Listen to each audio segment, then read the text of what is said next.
Hi, and welcome to Arkitektprat. My name is Colm O'Brien. Arkitektprat is organised by the Oslo Arkitektforeningen's debate committee and is a series of short, informal talks about different themes, both big and small, affecting architects today. We have an archive of all our previous talks on OAF's Vimeo page, and we'll be adding more talks throughout the fall and the spring. Today we have a really interesting group of people to talk to. The founding members of Architects Declare Norway, Katrin Zünter from Einar Jarmund & Co, Martin Blum Jansen from Vignes Kostberg Arkitekter, and Daniel Asp from White Arkitekter. Today we're going to be talking about Architects Declare.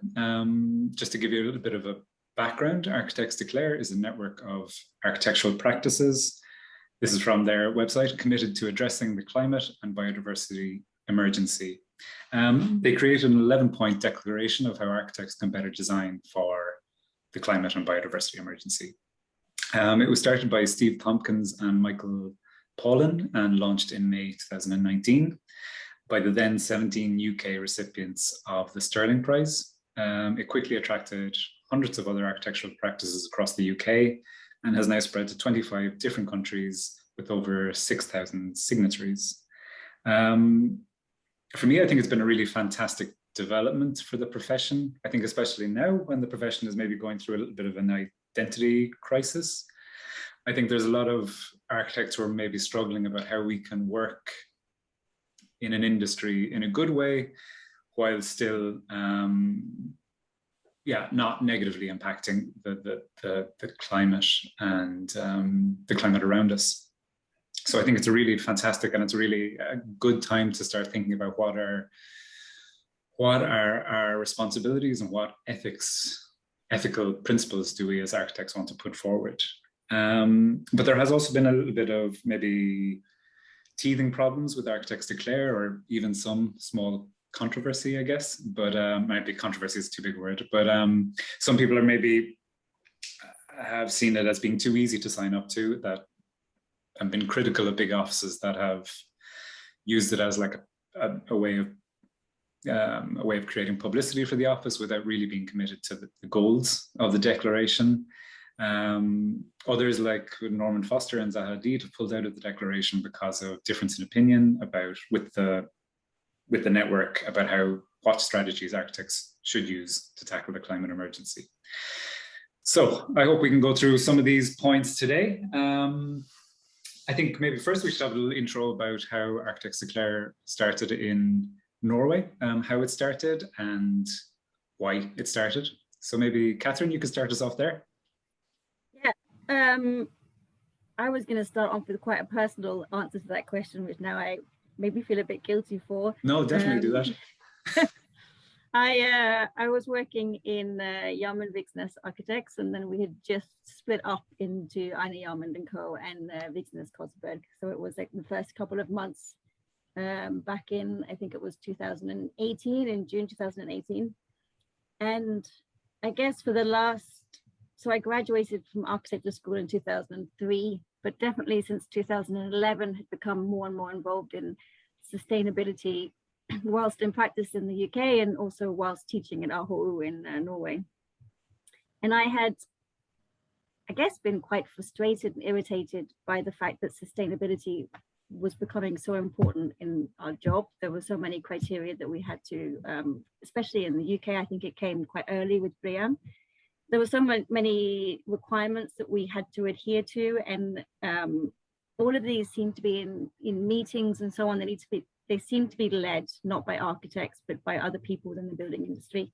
A lot of the meetings were led by the mechanical and electrical engineers, for example, or this kind of new sustainability professionals that came along. And they were a bit more administrative and also not kind of creative architectural background.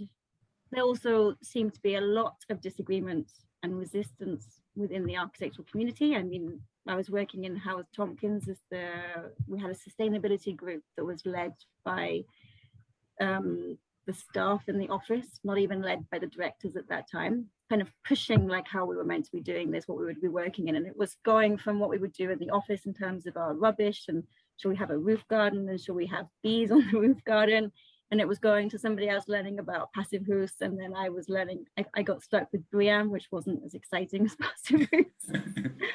And then we tried to go back into all the old projects to try it, because it was becoming important to have BREEAM on your CVs when you were doing competitions and so on.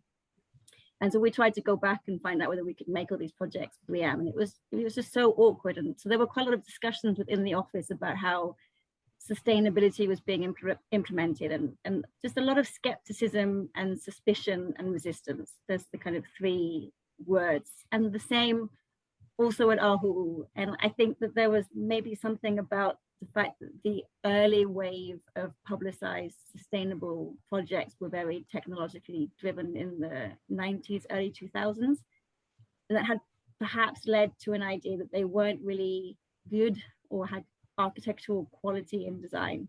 And so there was also maybe a feeling in Aarhus that the sustainability side of the school was a little bit put to one side, and you either did architectural design or you did sustainability.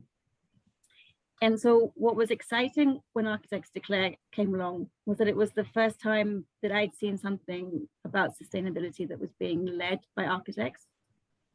And although perhaps elitist, if you look back on it now, at the time it seemed quite important that it was led by a group of architects that had all won the Sterling Prize, and therefore had all been awarded for their architectural design.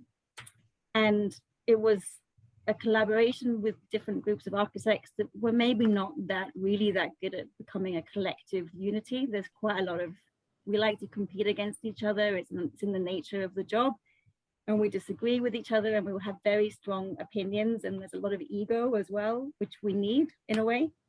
And so it was interesting that they had managed to come together on a set of points that they could agree on, working at different scales and with different focuses. And I thought that was really something that was really wonderful, actually. I thought it was really great. So that's the why. And then the how was that I spoke to Aina, I think, at lunch, and the rest of the office, and having just set up a new office as well, I think we were really, we weren't quite in the daily rigor of all these different architectural jobs. We were a bit excited about what the future would hold. And so he was really enthusiastic and thought it was a great initiative, and the whole office thought it would be really great to be at the forefront of the discussion about sustainability. And then I gathered the support of 5 other offices that had all won. I'm worried I'm going to get the pronunciation wrong. You can help me, Martin. The Gauche medallion? Grosch. Grosch medallion. Yeah, I think of it as the beer. Which again could be seen as being slightly elitist, but seemed at the time that you wanted to start this with an emphasis on highly respected offices within the architectural environment, I guess. So I managed to get the support of Jensen Skodvin Snøhette, Vico, Carl Viggo Holmebæk, and Arne Henriksen, Arkitekter. And then I was lucky that I used to work for Howard Tompkins, so I was able to take direct contact with Steve Tompkins. And I think the day after they established it in the UK, and because they knew me and trusted me, then they were quite happy to test out the kind of international development. So Norway was able to become the second country to do Arkitektprat. And then when we published it, I mean, I think I published it just before the summer, and so that took a while for it to kick in. But I think just after the summer, we got a little bit of promotion from Architect Meet, and then now we're up to 147 different architectural practices that have signed up, and we've kind of broadened it a bit. So I think in the UK, where it's a much bigger environment, they separate interior architects and landscape architects, and we've kind of collaborated a bit. But there is, I believe, also a landscape architect group that have their own Arkitektprat as well. In Norway. In Norway, yeah. Or at least we're starting up just before Corona. Yeah, right, because that kind of put a stop to a lot of the momentum, which was such a pity, because I remember that when Arkitektprat started, there was really this kind of building up of a lot of interest and talks, and then suddenly, like so many other things, it was cut short. I I think we were planning to have the second Dugna the day before lockdown, and we decided on the Monday that it might not be a good idea for us to have 50 people sitting around a table together doing an interactive workshop. Yeah. But I think that's really fascinating what you're talking about with that kind of divide between architecture and this kind of sustainable architecture, right, which has existed for a long time. And I think especially maybe earlier in like the 60s and 70s, but then in the 90s, it was like a different kind of animal. It was this designed in different ways. It had kind of different people who were like the sustainable architects. And they were always, these very funny biophilic shapes with loads of green and, all these amazing diagrams, which you never really could understand. But I think, this kind of meeting of these two worlds, or that finally sustainability will be kind of taken in as a normal part of architecture and not this kind of outlier, is a really fantastic development. I remember one of my first bosses when I was an intern, we were talking about sustainability. This is in the early 2000s, and he was saying how he couldn't wait until like sustainability wasn't even a discussion anymore, that it was just a part of architecture, that it wasn't a separate theme and it wasn't a separate consultant, but it was a part of what you do and part of what you design. But it seems so strange that it is separate. I mean, the materials that you use is such an important conversation in architecture, and whether they're local or whether they come from a really long way away, it seems to be an important discussion. In where the building is positioned and how the sun is relating to that, and the environment that it's in. It's all the kind of first, most pragmatic, basic things that you do as an architect. So I never really understood how you go from that and then suddenly come to a point when you say, but now these two worlds are separated. Yeah, right. Because they're kind of like, it's like the form is one of the most important things you can do in relation to sustainable architecture, the context and all these things, which there was a long time, I think sustainable experts were coming in much later in the process, and it became this kind of add-on sort of world instead of like an intrinsic part of the architecture. Yeah. But maybe Martin, I'll ask you next. I was wondering how you kind of see it as being different here than in how Architects Declare can differ here than in the other countries, or what could be like specific about Norway and how it relates to Architects Declare.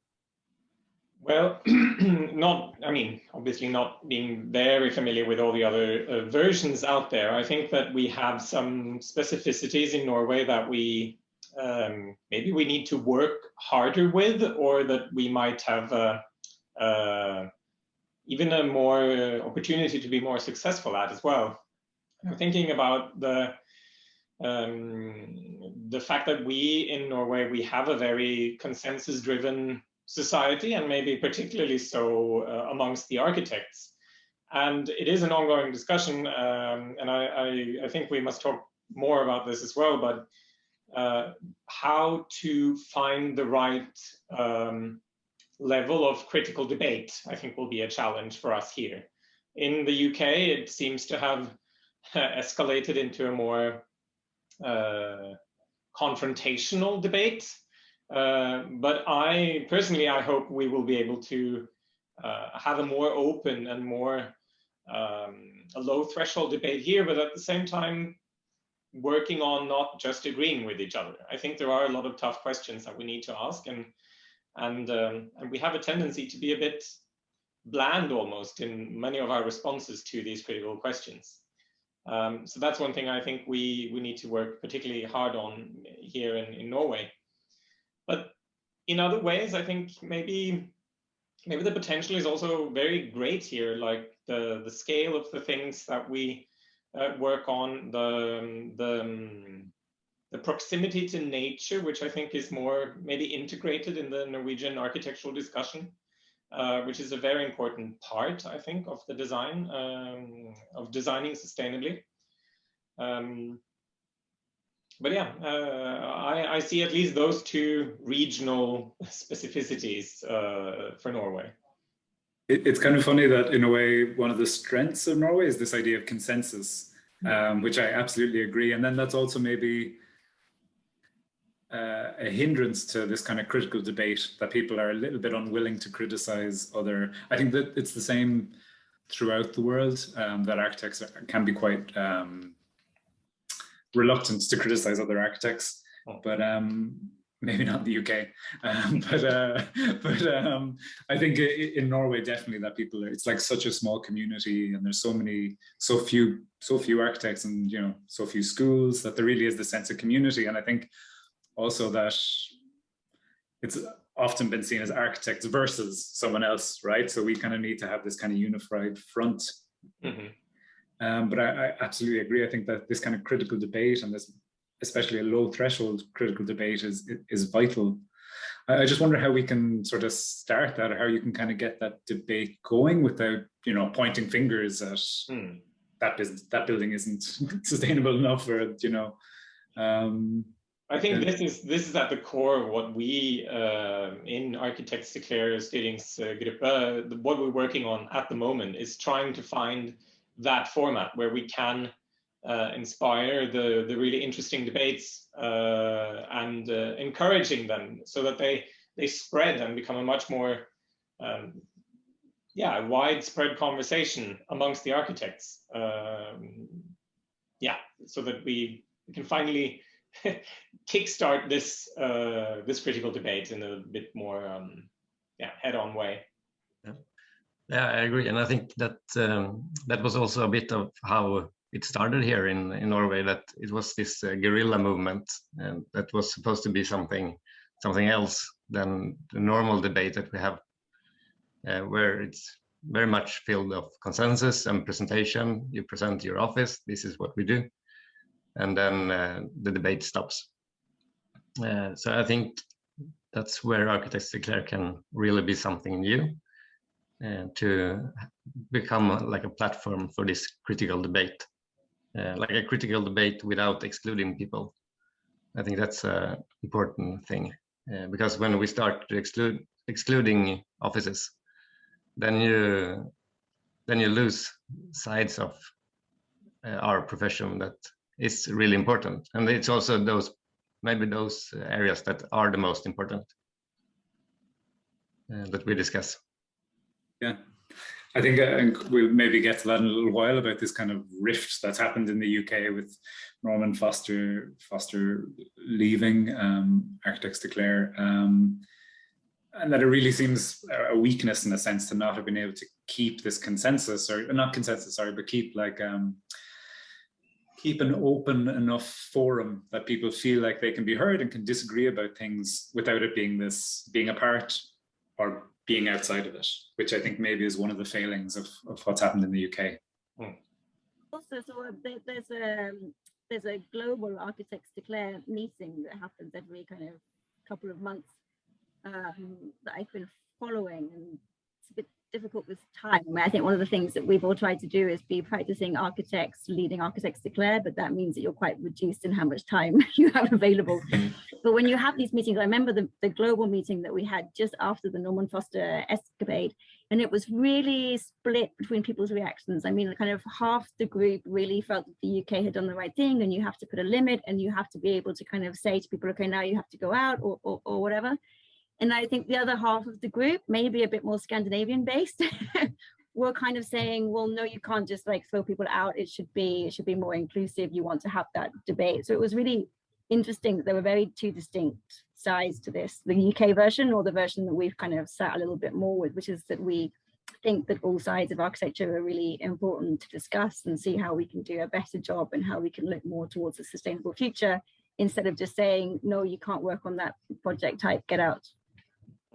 I think that it depends a lot on what you see Architects Declare as, because the personal opinion about that is that we need a debate where we can raise awareness, where we can sort of look beyond the immediate issues in our projects, and we can just raise the level of understanding of what sustainable architecture is.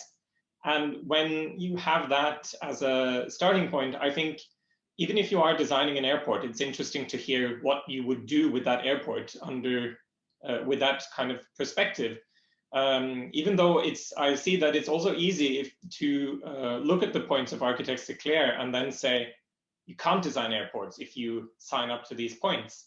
But then I think you view it less as as a starting point for discussion or sharing knowledge, and more like a certificate or something that is much more static, which is either in or out. Whereas I see it as a much more way of raising our own awareness, as well as clients and contractors' awareness about sustainable design. Yeah, because I think static is a good word. I think if you aim for consensus, then it will become static. It will take a lot of time to, first of all, agree, and then it will be static. And what we aim for is a much more fluent, more dynamic movement that is adaptable to new things that come up as well. I think that's a really great way of looking at it, because as well, I think it's always a bit awkward, these kind of certificates, or this kind of world of trying to set a standard, which from one country to the next or one context to the next just doesn't really, you can even see it with some of the BREEAM or some of the other certificates, that they're really kind of shoehorned into a different context that don't work. And I think that's the less interesting. I think maybe some people have misunderstood Arkitektprat as that. Maybe I did as well at the beginning, but I think this way of looking at it as a wider network or forum of architects for it to kind of discuss our ethic responsibilities is a really great way for it to stay relevant. I think it also has to be quite flexible. I mean, I think one of the problems with BREEAM, I mean, I've worked with BREEAM, not with LEED, but it's quite an inflexible certificate system. And I understand that it has to be in a way that it's a starting point that you try and use as like a platform. And when I studied the BREEAM to become a BREEAM accredited professional, they said to you, we're not aiming at the highest level of design here, we're aiming at the lowest. We're trying to raise the level of everything up a little bit, because that's actually going to have the biggest impact. But it leaves very little room for innovation, and it doesn't really understand the complexities of a building project and the people that are involved. And quite often you've got things that are working against each other, and maybe in order to get the sustainable tick in the box, you're going to do something that just doesn't make any sense whatsoever. And I also don't think it necessarily works to the mindset necessarily of, maybe to some architects, but not to all architects, or the creative profession to work in that way is quite limiting.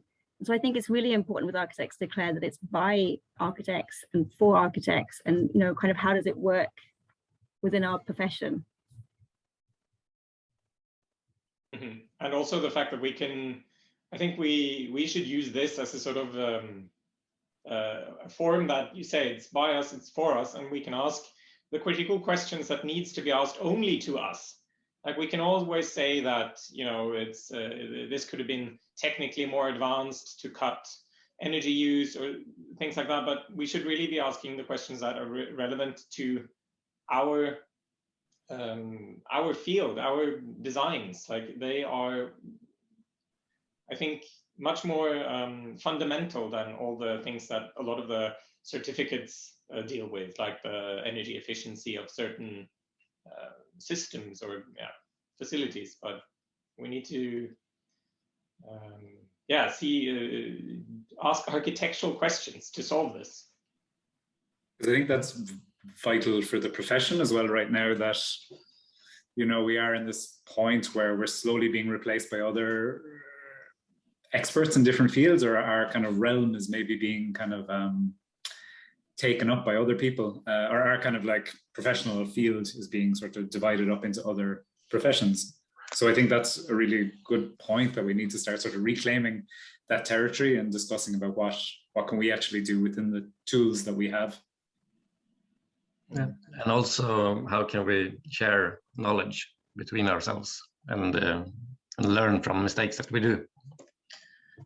I think that's also a very important part. We're not very good as a collective group talking about our mistakes, I don't think. And maybe sometimes sharing the mistake system was an interesting thing that we do. I mean, if you do a presentation to students, maybe a really interesting lecture would be what went wrong in this building project instead of what went right. But we're kind of like, maybe since we're at school, and you kind of always want to promote yourself and promote the project, and Yeah, so I think trying to find a forum where we can be a bit more humble, and maybe that's also something that Norway has that maybe the UK, for example, doesn't. There is maybe this humbleness that's connected to the culture here that we can use, we can tap into. Really true. I think any of the presentations from offices I've seen where they have talked about mistakes or talked about something, yeah, that went wrong or how bad a process was, it's one of the most endearing parts. And I feel like you kind of get a better understanding for the architecture, or better understanding of how precious good architecture is, right? Because it goes through this really difficult process and there's lots of factors that can go wrong and everything like that. And if you can still make something special at the end of that, then that's one of the most interesting sides of architecture, instead of just being presented a finished piece which doesn't really have a backstory, or you don't know what the struggle was. But what do you see really as the next sort of steps for Arkitektprat in Norway now, or have you some plans? Yeah, so I guess we're trying to bring back the momentum that we had from before. I mean, I think so there's been a couple of things that we struggled with, I guess, I would say, and Daniel and Martin jump in for this. So I think we really struggled with understanding how do you take something that was published and then everyone signed up to it, and then you create a steering group after that moment. So you've already got a group of people that you have to be really respectful of. And how do you lead it from then? What should it be, as we're kind of discussing now? Like, should we be pointing at people and naming and shaming them, or should we be trying to be inclusive, and what's the job? And since we're all practicing architects with little time, like how much time can we give?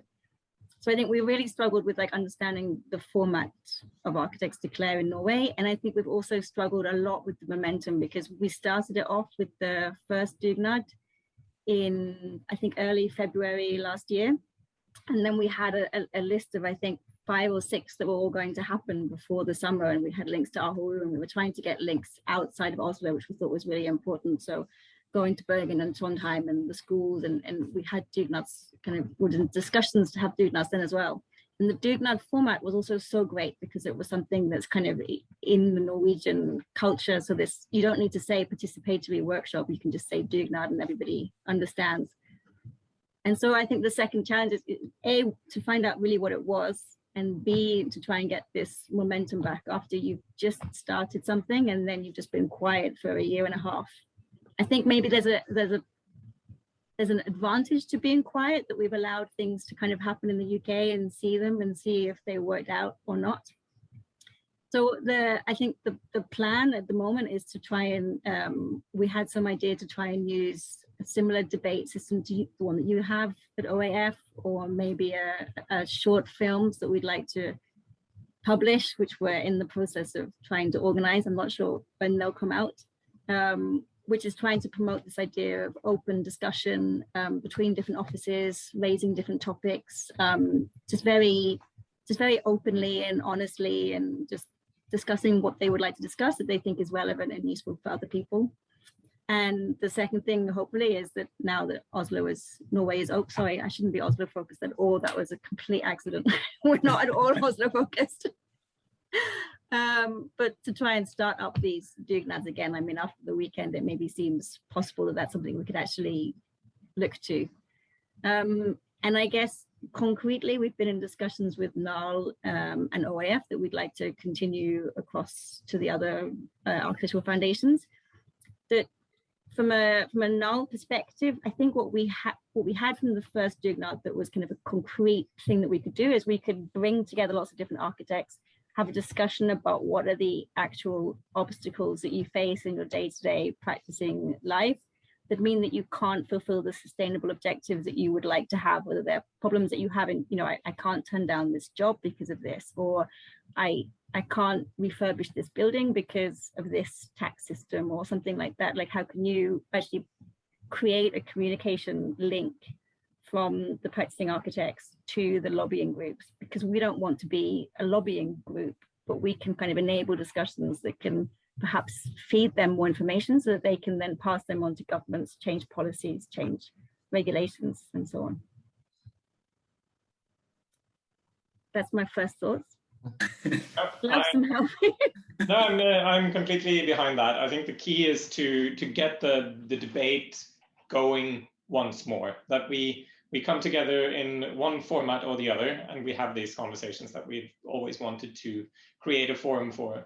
And a word that we've used several times in planning this is it's a sort of guerrilla-like movement. Like, it isn't something that we in the styringsgruppe defines. It is much more something that is created when architects get together and talk, and that it can happen across Zoom meetings like this, or it can happen in someone's office, or it can happen in Arkitektens Hus. Like, there are lots of different ways to do this, and we just need to get the ball rolling again with these conversations. I think, and also that this styringsgruppe that we have now, it's not forever, and we also welcome other offices to be a part, because this is a movement of all architecture offices. So it's important that it doesn't become single offices main job, that we use this dugnads spirit that we had in the beginning to include other offices as well. The idea of not being static but being fluid. Yeah. Again, I think. And as Daniel was saying, like just before we started, it's also really important to us that people don't agree. I think that's a real quality, both within like the discussions that we have.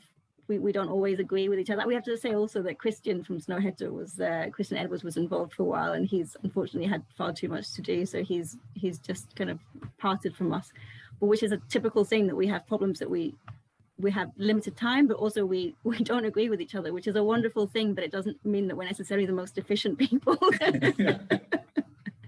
But we would welcome ideas, if any, because we're finding out how this should be formulated and how, but the aim is quite clear, that we want a really low threshold platform to promote discussion amongst architects and debate amongst architects, and bring this conversation to a much more open level in our environment. Yeah, I know that can also be a bit different and a bit more easygoing than the platforms that are here today. There's also something you mentioned previously about, I really wanted to say this, because we've had lots of discussions amongst ourselves, and also when we've discussed it with other groups, about, do you name and shame, or how do you cope with that?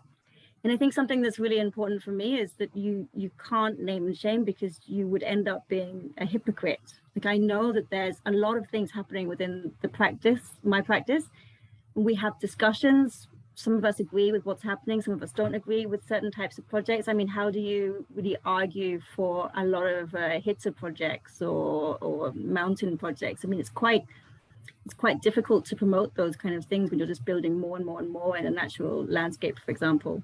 But the business also wants to continue, and wants to continue through Corona, and I think I think Daniel also had a project that he was discussing from White, and was saying that there was a real problem with the kind of initial brief. I think it was the project in Bergen. So you're trying to make it kind of very environmentally responsive, but one of the early initial responses was maybe not seen. So, and it's just a very complex world that we work in. And so I think to say that we're doing everything right and that somebody else isn't is a very difficult and hypocritical position to take up. Yeah, I can explain the Bergen project a bit more. Sorry. Like the main, it's a very sustainable project where we clean out the water, and we establish a whole new city park. But one of the premises for being able to build that park is that we're filling up parts of the water with the stones that comes from a project with the Bybana project in Bergen with metros. So there you have this very environmental, sustainable, high-profile project that is built on that you're filling out water, but with the aim of being sustainable in the end. And I think that's I think that's true in all projects, that you have some parts that are really good and that is sustainable. And then there are things that you have to do in order to achieve it. Everything that we build is some part not sustainable. Like we use more material, we build in nature maybe. But then the aim and the goal is positive in the end. I think that discussion is really interesting, and if we could lift that to the whole architectural profession, I think we can really like push our profession a bit further. Yeah, absolutely. I think that whole idea of like the extents or the kind of restrictions of your project, that like where do you say, because in a way most materials at some point become unsustainable, or there's some element of a window that comes from somewhere else. So yeah, I think what's great in a way is that we're all set up to fail in a sense. So there's no point naming and shaming anyone, because no one is getting it 100% perfect. So that's what I think is one of the most amazing things about Architects Declare is, and that's how you've presented it today, is this, it's a forum for discussion about how do we maybe pick out the few things per project that work well, and that goes towards a greater common understanding of how we can improve the kind of the impact of the built environment or the projects we work on. So I think that's such an important discussion, and it's really been lacking, I think, in not just in Norway, but all over the world. I think architects have been struggling a lot with this kind of guilt in-house without really knowing how to tackle it. So that sounds really, really exciting. Do you have any last words or anything else you'd like to talk about before we finish up? We have only a few minutes left. I don't think so. No? No, I don't think so. Okay. And it's a continuing debate, so. Yeah, exactly. so we can just leave it. Next week. Yeah, exactly. That'd be great. I'd love to have another talk with you soon. It's been really, no, but it's been really, yeah, it's been a really inspiring talk, and yeah, I think I've really enjoyed it. And I'd just like to thank all of you for joining and giving up your lunch break today to talk to us. And yeah, hopefully we can chat again soon. Great. Thank you Thank very you. much. Thanks.